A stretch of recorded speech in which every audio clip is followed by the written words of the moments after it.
On request of a podcast listener and in consideration of the world losing the fabulous Iris Apfel recently, today I'm talking about aging without losing your style. In my philosophy, this shouldn't really be a thing because signature style is based on self-knowledge, and the self-discovery journey is the journey of a lifetime. In other words, as you age, the older you get, you should expect to grow increasingly stylish. And in today's episode, I'm going to give you some practical how-tos. First, you can get started on your journey by taking my style personality quiz. Find the link in the description below or at my website, signaturestylesystems.com. I also just want to tell you parenthetically that because this is a Myers-Briggs moment here, because I use introverted intuition, I sometimes lose my train of thought in the middle of speaking. This is totally normal for my Myers-Briggs type, but it means that I have to have my notes right here. And I'm just asking you to accept me as one of those people who is prepared and also a little bit in their head. So here we are with some practical principles and tips for those of us who want to grow increasingly stylish as we age. The first tip I have for you, and this is really a guiding principle, is to discover your personal style DNA and use it to steer your style. So here are the elements of style DNA. The D is your visual design. This includes your best proportions, silhouettes, colors, textures, and a lot more, all artistic principles that have to do with how you look and your body's visual design. So a lot of this remains constant through life, but they're like your vertical proportions are going to stay the same for the most part. I mean, we lose a little bit of verticality as we age, but mostly that's going to stay the same. As an example, some things will change, and more on that in a bit. So the N stands for your lifestyle needs. What activities are you getting dressed for? And this obviously is going to change throughout your lifetime. And the A is for your essential aesthetic. This is the sense of beauty that connects with the essence of who you are. It's right and good for you to both like different things now than you used to like because you're growing, and also to have elements of this aesthetic that remain constant throughout your life. And we connect to this, we learn this, we mine this by recognizing the visual elements that really connect with us at a soul level. So each person's going to be individual, and you can find this by just finding your visual favorites in in any realm. I remember when I was a little kid, I didn't want to like little, like learning to read little. I didn't care about any of the books except Dr. Seuss books. And this is in part, I can see, because of my personality. And also because my aesthetic is the bright colors. I remember same thing when I was little. My favorite movie was Peter Pan, and the colors in that are so bright in 1960s. But I know other people who are my age who liked completely different things. I mean, there are so many people who are really, really into Fred Rogers, and that just was not my aesthetic. Okay, so some things to keep an eye on that change as you age. This is number 2. Your use of color. I think it's important to use color and not to wear only neutrals.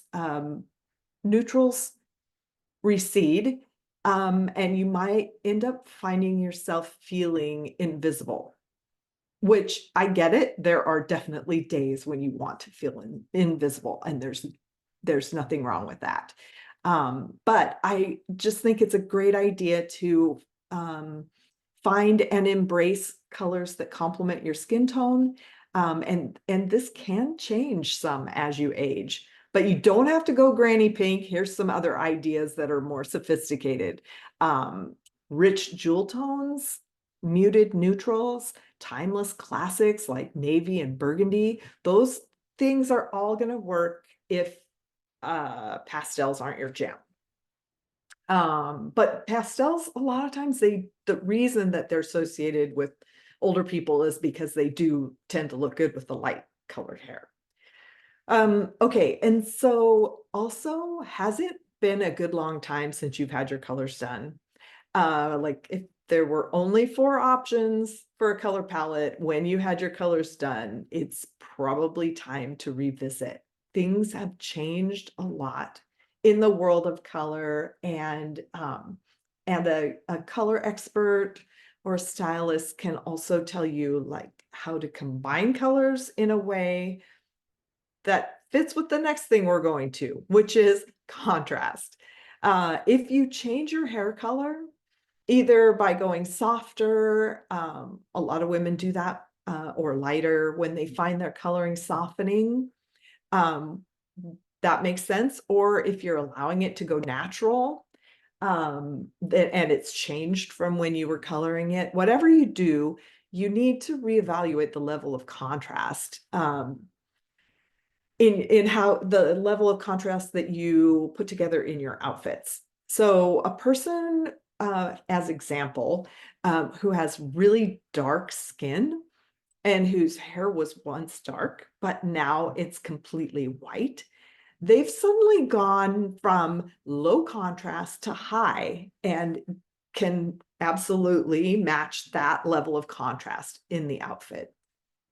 Okay, so I said before, your vertical proportions are unlikely to change as you age. So an example of this is if you liked knee-length dresses when you were 30, you'll probably still do well with knee-length dresses when you're 60. But your overall silhouette does sometimes change. It's not common, but I mean, I guess it's fairly common that your silhouette's different when you're 75 than when you're 35, but it's not something that's going to change every few years usually. But if you find that the clothes that you own aren't fitting you anymore, it's time to take a fresh look at your silhouette and find the best style lines for your current body.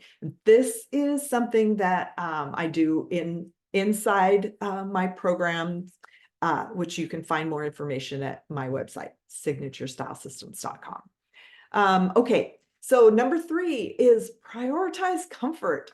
So I believe everyone has a right to feel comfortable in their clothes. So here are some considerations to keep in mind. Choosing fabrics. Choose natural fibers for breathability and stretch fabrics for movement. I think I've talked about that before, so I don't need to elaborate. Fit. Proper fit is going to ensure that your outfits look polished, and that's always stylish. Never wear your clothing too big. This is a big, this is something that we see a lot more often than people wearing the clothing too small. It's usually people their clothes are big and unflattering for their body. So if you have to, invest in professional tailoring. Just make sure your clothes fit and you always look put together. Styles. Don't be afraid of elastic waist pants. They're no longer considered granny. There's some really cool styles out there. And yeah, what feels comfortable to you matters. Then footwear. This is a big thing for so many of us. So I'm going to just suggest that you use level of refinement to match your footwear to your outfit, regardless of heel height. What I mean by level of refinement is like if you considered a scale of rustic to refined. So with a ball gown, this is very refined. Wear a shoe that's also very refined, even if it has to be flat. Wear like a bejeweled satin ballet slipper.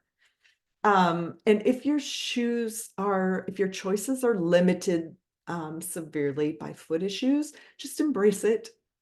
Find a way to make it part of your signature style. You can borrow a page from our vice president's look and just wear chucks with everything. So there's really no reason you can't expect to look amazing as you age. You are becoming increasingly who you are, and it's the work of a lifetime.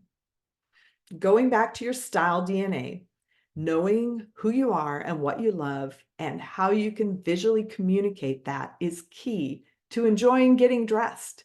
And that is what all my programs help you with. And like I said, you can learn more at my website, signaturestylesystems.com.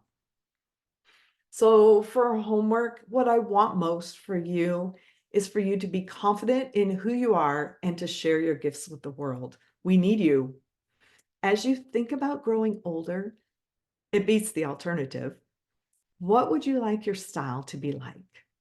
Maybe grab a cuppa and just think for a moment. Thank you for being here for the Signature Style Systems podcast. Have fun being you.